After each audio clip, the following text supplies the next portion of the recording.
বন্ধুরা দেখতে পাচ্ছেন অনেক সুন্দর পরিবেশে রান্নার আয়োজন চলছে।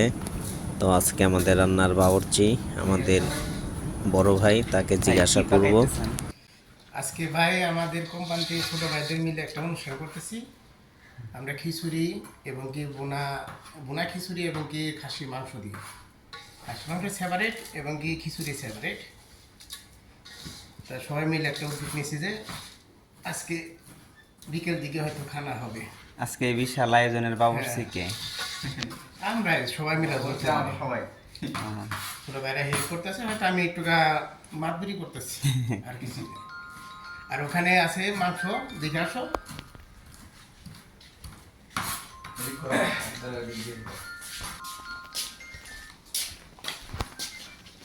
মাংস অলরেডি আগে এই যে বোনা খাসি,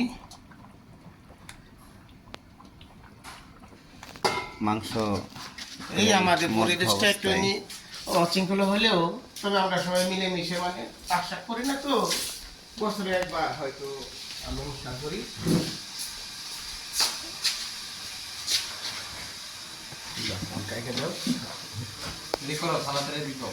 এই যে আমাদের সালাদ মেকিং করতেছি হইলাম আমি। আমাদের সালাদ বাবুর্চি পারি একটা জিনিসই, খালি সালাদটা বানাতে পারি।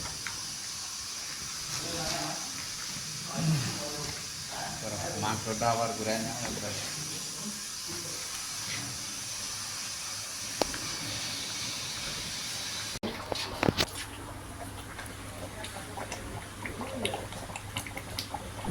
দেখতে পাচ্ছেন রান্না কিন্তু শেষের দিকে, শেষ হয়ে গেছে। এখন সবাই বসে আছে খাবার অপেক্ষায়। আমাদের বড় ভাই খাবার সবাইকে বন্টন করার চেষ্টা করছে। প্রথমে সালাদ দিয়ে শুরু করছে, এখন খিচুড়ি এবং চলে আসছে। দেখা যাচ্ছে আমাদের অর্জুন দাদা সবাই তুলে দিতেছে। আসলে বিদেশে বাড়ির মতো পরিবেশে রান্না হয় খুবই কম, কিন্তু বড় ভাইয়ের মন মানসিকতা অনেক ভালো থাকার কারণে এমন মনোরম পরিবেশে খাবার আয়োজন করা হয়েছে। ধন্যবাদ সবাই বিদেশে এবং দেশে ভালো।